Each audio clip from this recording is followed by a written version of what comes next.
नमस्कार, आप देख रहे हैं स्पेशल रिपोर्ट और आपके साथ में विजेंद्र सोलंकी। देश में एफसीआरए बिल यानी फॉरेन कंट्रीब्यूशन रेगुलेशन एक्ट, इसको लेकर बहस जोरों पर है। माना जा रहा है कि 12 अगस्त को संसद में इसको पास कर दिया जाएगा। लेकिन एफसीआरए बिल क्या है? अमेरिका से लेकर कई देश इस बिल का विरोध क्यों कर रहे हैं और इससे डर क्यों रहे हैं? देश के अंदर के कई संगठन क्यों इसके खिलाफ और क्यों विपक्ष भी इसके खिलाफ मोर्चा खोल चुका है?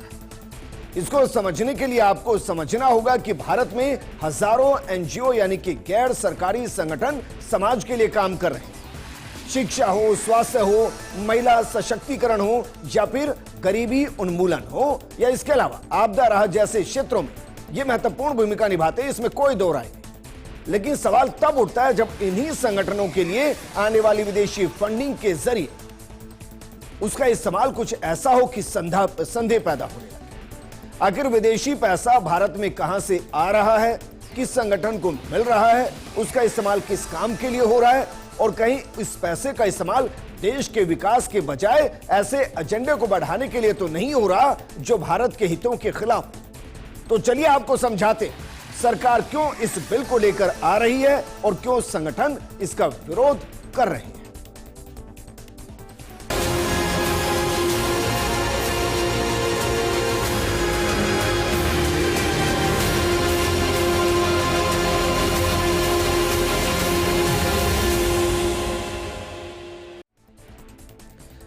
चलिए शुरुआत करते हैं एफसीआरए बिल के साथ, क्योंकि यह बिल 12 अगस्त को पास हो सकता है, इसकी पूरी संभावना है।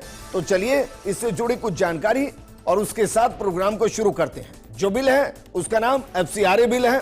यह 12 अगस्त को पेश होगा और संभावना है कि यह पास भी हो जाए। अब इसको लेकर जो असर है या जो आशंकाएं जताई जा रही है वो क्या है, जरा देखिए। विदेशी फंडिंग के ज्यादा पारदर्शी नियम होंगे, उल्लंघन पर संपत्ति जब्त होने का भी खतरा हो सकता है और छोटे संगठनों पर गहरे असर की आशंका जताई जा रही है। अब सवाल यह कि अगर पारदर्शिता बढ़ती है तो इससे भला किसी को क्या ही समस्या हो सकती है? समस्या सिर्फ तब हो सकती है जब ये पारदर्शिता किसी के मंसूबों को पूरा होने से रोक दे। वो मंसूबे जो देश के खिलाफ हो, वो मंसूबे जो देश के अंदर साजिशें रच रहे। तो चलिए एफसीआरए बिल क्या है, इसके अंदर क्या है, जरा इसको समझिए। एफसीआरए विधेयक भारत में एनजीओस और धार्मिक संस्थाओं को मिलने वाली विदेशी चंदे की निगरानी का कानून है। इसके 2026 के नए संशोधन का मुख्य उद्देश्य है विदेशी धन के उपयोग में पारदर्शिता लाना और राष्ट्रीय सुरक्षा को मजबूत करना है।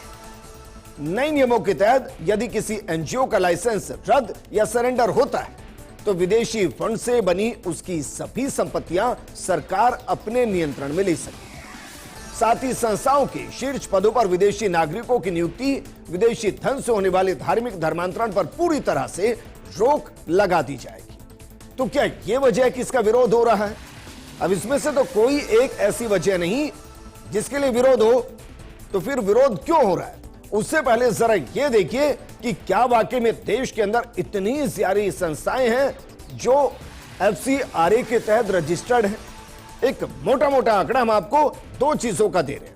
एक, बीते 10 सालों के अंदर देश के अंदर एफसीआरए के तहत मिलने वाली फंडिंग में कितना इजाफा हो चला है और देश के अंदर कुल एनजीओस कितने हैं और उनमें से एफसीआरए के तहत रजिस्टर्ड कितने हैं। जरा इस आंकड़े पर गौर फरमाइए और देखिए जरा, क्योंकि यहां से आपको आधी कहानी समझ में आ जाएगी। जरा देखिए 2010-11 के अंदर देश को जो एफसीआरए के तहत जो फंडिंग मिल रही थी अलग अलग एनजीओस को, वो 1.2 अरब डॉलर के आसपास, जबकि 2024-25 के अंदर यानी लगभग 14-15 साल के अंदर यह फंडिंग डबल से ज्यादा हो गई है। 2.67 अरब डॉलर के आसपास की फंडिंग। और भारत में कुल एनजीओ कितने हैं? भारत में कुल एनजीओ 30 लाख, जबकि एफसीआरए के तहत जो रजिस्टर्ड है वो सिर्फ 14,450। अब सोचिए 30 लाख का कितना प्रतिशत 14,450 है?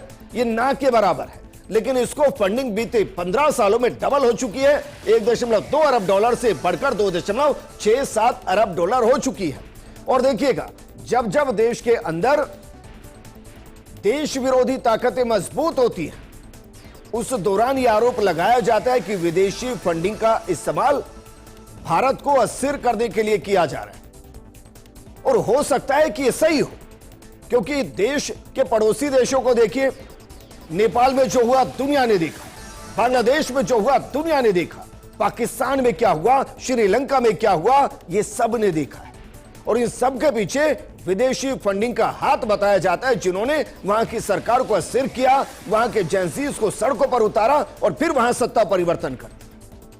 क्या वहां एफसीआरए के तहत वो पैसा पहुंचा जो देश के विरोध में इस्तेमाल हुआ? और क्या इसलिए 2026 में जो एफसीआरए बिल आ रहा है उसका पास होना बेहद जरूरी है? एफसीआरए की जरूरत क्यों पड़ी है, आगे चलकर हम आपको बताएंगे। ऐसा नहीं है कि मोदी सरकार ही एफसीआरए लेकर आ रही है, और ऐसा भी नहीं है कि सिर्फ हिंदुस्तान है जो एफसीआरए को लागू कर रहा है, लेकिन फिर भी हिंदुस्तान में एफसीआरए की जरूरत क्यों पड़ी, जरा इस पर भी एक नजर डालते हैं। और देखिए, विदेशी पैसों पर निगरानी होनी चाहिए, राष्ट्रीय हित की सुरक्षा के लिए, फंड के दुरुपयोग को रोकने के लिए, एनजीओज में जवाबदेही को बढ़ाने के लिए और विदेशी प्रभाव को नियंत्रित करने के लिए एफसीआरए की जरूरत देश महसूस कर रहा है।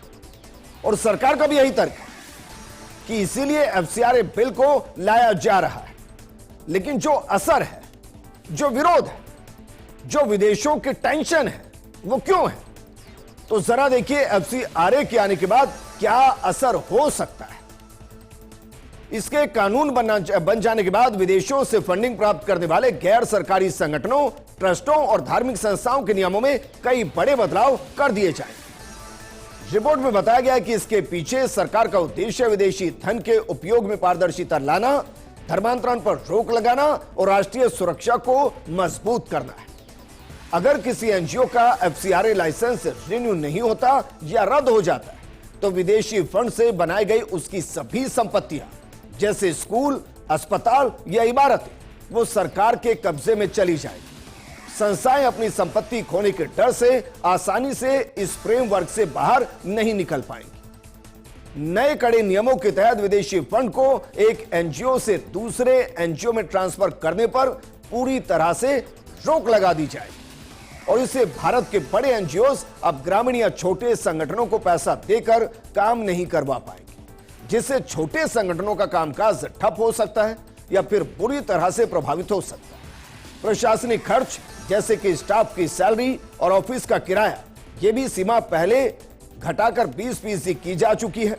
एफसीआरए के आने के बाद एनजीओस को अपनी हर छोटी बड़ी गतिविधि का पल पल का हिसाब देना होगा।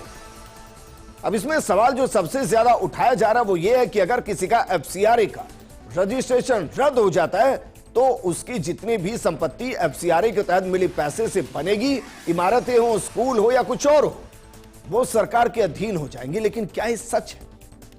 इस सवाल का भी जवाब आपको देंगे, लेकिन उससे पहले जरा यह भी देखिए कि धार्मिक और अल्पसंख्यक संस्थाओं पर इसका क्या असर होगा, क्योंकि एफसीआरए बिल के आने के बाद इसकी चर्चाओं के बीच में कई संगठन गृह मंत्री से मिल चुके हैं।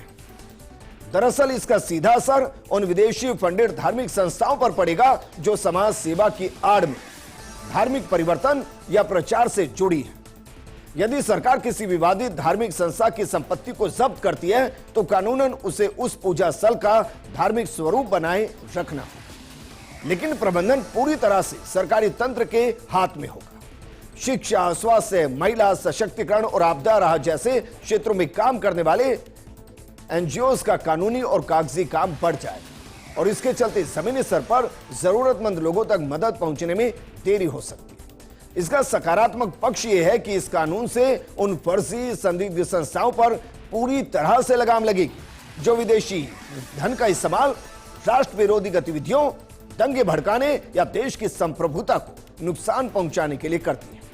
चंदे का वास्तविक उपयोग सही जगह हो सकेगा। अब देखिए, कुछ समस्याएं होती हैं और शुरुआती चरण में यकीनन होती है जब भी कोई नवाचार होता है, लेकिन अगर नवाचार का मकसद राष्ट्र हित है तो उस नवाचार को स्वीकार करना चाहिए। अब हम आपको उन गलतफहमियों के बारे में बताते हैं जो एफसीआरए के बारे में है। आप इन्हें शंकाएं भी कह सकते हैं, आप इन्हें वो डर भी कह सकते हैं जिसकी वजह से एफसीआरए का विरोध किया जा रहा है।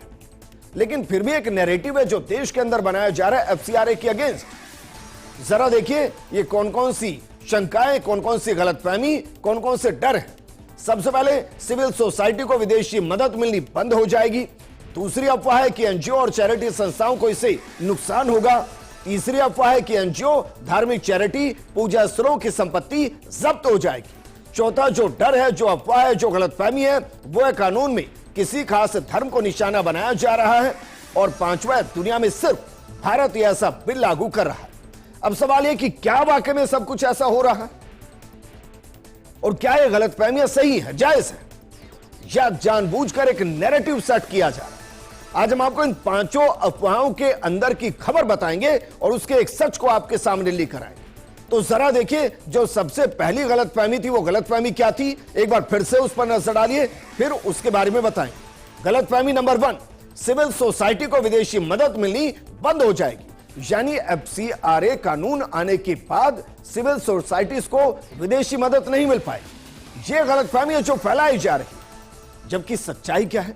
सच्चाई है कि देश में विदेशी पैसों के आने और सार्वजनिक या राजनीतिक गतिविधियों में उनके इस्तेमाल को कंट्रोल करना राष्ट्रीय सुरक्षा से जुड़ा एक जरूरी कदम है। दुनिया के कई लोकतांत्रिक देशों में भी इस तरह के नियम हैं।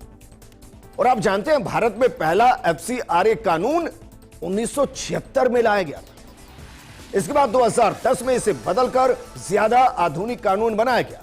उसके बाद 2016 में बदलाव हुआ, फिर 2018 में और 2020 में भी इसमें बदलाव किया गया।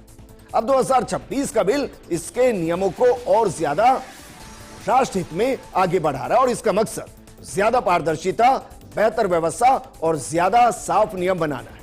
ऐसे में यह कहना गलत है कि कानून भारतीयों को विदेशी चंदा लेने से रोकता है या कानून का पालन करने वाली सिविल सोसाइटी संस्थाओं को बंद करता है, क्योंकि देश में हजारों संस्थाएं एफसीआरए के तहत रजिस्टर्ड हैं। ये 14,000 से ज्यादा हैं और स्वास्थ्य, शिक्षा, आपदा राहत, रिसर्च और मानवीय मदद जैसे कामों के लिए लगातार विदेशी पैसा लेती है। एफसीआरए के तहत आगे भी लेंगी, लेकिन पारदर्शिता ज्यादा रखेंगी। अब जरा दूसरी गलतफहमी हमने आपको क्या बताई थी, एक नजर जरा उस पर भी डालिए। गलतफहमी नंबर 2, एनजीओ और चैरिटी संस्थाओं को नुकसान होगा। क्या वाकई में इससे नुकसान होगा? और अगर नुकसान होगा तो कैसे हो सकता है? जरा इसको भी एक बार समझने की कोशिश कीजिए, क्योंकि जो रजिस्टर्ड संस्थाएं उनको मिलने वाला विदेशी पैसा 2010-11 में करीब 1.2 अरब डॉलर था, जो 2024-25 में बढ़कर 2.67 अरब डॉलर हो गया। और जैसा कि हमने आपको बताया, भारत में 30 लाख से ज्यादा एनजीओ हैं, लेकिन इनमें से सिर्फ 14,450 एनजीओ के पास एफसीआरए रजिस्ट्रेशन, यानी विदेशी चंदा लेने की अनुमति है। अब इसका मतलब तो साफ है कि सिविल सोसाइटी की बहुत बड़ी संख्या ऐसी है जो इस कानून के दायरे में है ही नहीं। एफसीआरए किसी को विदेशी चैरिटी, रिसर्च ग्रांट या मानवीय मदद लेने में नहीं रोक रहा है। इसके तहत सिर्फ 3 मुख्य जरूरी चीजें हैं। आपको रजिस्ट्रेशन कराना है, तय प्रक्रिया के जरिए पैसा लेना है और बताना है कि उस पैसे का इस्तेमाल कैसे किया गया। अब इसमें गलत क्या है? अगर आप अपनी संस्था को रजिस्टर्ड नहीं कराएंगे तो एफसीआरए का पैसा कैसे लेंगे, विदेशी पैसा कैसे लेंगे? यही देश के कानून के खिलाफ हो जाएगा। और ये 2026 नहीं, ये 2020 का जो अपडेशन है उसके हिसाब से भी गलत होगा। अब जो पैसा आपने ले लिया है रजिस्ट्रेशन के बाद, उसका इस्तेमाल कहां हो रहा है और जिस मद में पैसा लिया है उस मद में इस्तेमाल हो भी रहा है या नहीं, अब भला इसको बताने में क्या ही गड़बड़ी हो सकती है और क्या तकलीफ हो सकती है। अब जरा गलतफहमी नंबर 3, जो बेहद महत्वपूर्ण है, क्योंकि इसको लेकर कई संगठन, कई सिविल सोसाइटीज गृह मंत्री से भी मिली और अमेरिका तक में इसका डर है। तो ये गलतफहमी नंबर 3 क्या है, जरा एक नजर इस पर भी डालिए। एनजीओ, धार्मिक चैरिटी, पूजा स्थलों की संपत्ति जब्त हो जाएगी। ये एक डर है कि भाई अगर रजिस्ट्रेशन रद्द हो गया तो एफसीआरए के तहत जिस पैसे से ये सब कुछ बनाया गया है वो सरकार के अधीन हो जाएगा। ये गलतफहमी है जो फैलाई जा रही है। जबकि सच्चाई क्या है? सच्चाई दरअसल यह है कि अगर किसी संस्था का एफसीआरए रजिस्ट्रेशन रद्द हो जाता है या संस्था खुद इसे छोड़ देती है तो विदेशी पैसे और उसे बनाई गई संपत्तियां पहले से ही, आप इस लाइन को गौर से सुनिएगा, ये संपत्तियां पहले से ही राज्य सरकार की एक अथॉरिटी के अधीन चली जाती है।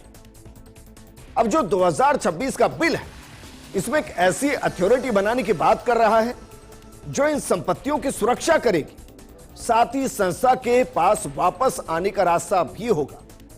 अगर संस्था अपना रजिस्ट्रेशन दोबारा हासिल कर लेती है तो सारी संपत्ति जो इस्तेमाल हो रही थी वो वापस चली जाएगी, जो पैसा था वो भी वापस चला जाएगा। दूसरी तरफ अगर किसी ऐसी संस्था का रजिस्ट्रेशन रद्द हो जाता है जिसने विदेशी पैसे से किसी पूजा स्थल की संपत्ति बनाई है, तो उस संपत्ति को उसी धर्म की किसी दूसरी FCRA से रजिस्टर्ड संस्था को दे दिया जाए। इसका मकसद यह सुनिश्चित करना है कि उस स्थल पर पूजा जारी रहे, तो सरकार संपत्ति ले नहीं रही है। रजिस्ट्रेशन रद्द होने के बाद उस संपत्ति के संरक्षक की भूमिका में सरकार, और दोनों विकल्प हैं। जिसका रजिस्ट्रेशन रद्द हुआ है वो रजिस्ट्रेशन वापस हासिल कर ले और अपनी संपत्ति ले ले, या पर जिसके पास उसी तरीके का FCRA रजिस्ट्रेशन है, सरकार उस संपत्ति को उसे दे देगी ताकि जो काम वहां से चल रहा था वो काम बाधित ना हो। अब जरा सोचिए, बिल सही है या गलत, ये आपको तय करना है। लेकिन जो गलतफहमी नंबर 4 है वो क्या है, जरा देखिए, क्योंकि इसको लेकर भी जबरदस्त नैरेटिव सेट किया जा रहा है। कानून में किसी खास धर्म को निशाना बनाया जा रहा है और इसको लेकर बड़ा आक्रोश है। अमेरिका तो यहां तक कह चुका है कि ईसाइयों को टारगेट किया जा रहा है और वो इसका विरोध कर रहे हैं। वो यहां तक कह चुके हैं कि इसकी वजह से भारत और अमेरिका के रिश्ते सामान्य नहीं रहे। लेकिन क्या वाकई में FCRA कानून 2026 किसी खास धर्म को टारगेट करता है? क्योंकि FCRA कानून किसी खास धर्म या समुदाय को निशाना बनाने के लिए बना ही नहीं है, बल्कि यह कानून धर्म, समुदाय या विचारधारा के आधार पर भेदभाव नहीं करता है। यह सभी संस्थाओं पर समान रूप से लागू होता है, चाहे वो हिंदू संस्था हो या किसी और धर्म से जुड़ी। और इस कानून में किसी भी विशेष धर्म का जिक्र नहीं है, बल्कि सभी पर समान रूप से लागू होता है। तो यह सवाल कहां से खड़ा होता है कि यह किसी को टारगेट करने के लिए। यकीनन अगर कोई देश के कानूनों के खिलाफ जाकर कुछ ऐसा कर रहा है जो गलत है, तो उसको डर लगना चाहिए।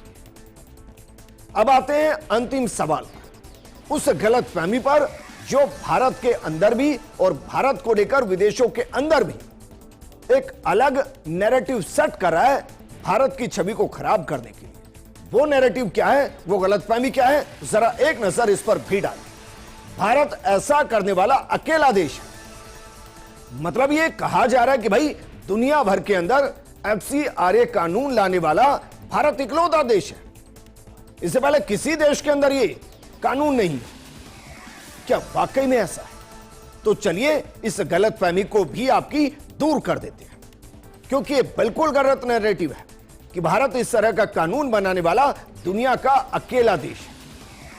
1938 के फॉरेन एजेंट्स रजिस्ट्रेशन एक्ट और 2010 के foreign accounts tax compliance act इसके उदाहरण है।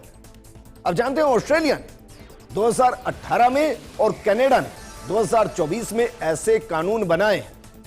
ब्रिटेन की योजना जुलाई 2025 में लागू हुई, जबकि यूरोपियन संघ भी ऐसे कानून पर विचार कर रहा है। तो ऐसा नहीं है कि भारत इकलौता ऐसा देश है जो इस तरीके के कानून को बना रहा है, बल्कि दुनिया भर के अंदर ऐसे कानून बन रहे हैं। अब जानते हैं अमेरिका के अंदर भी ऐसे कानून है।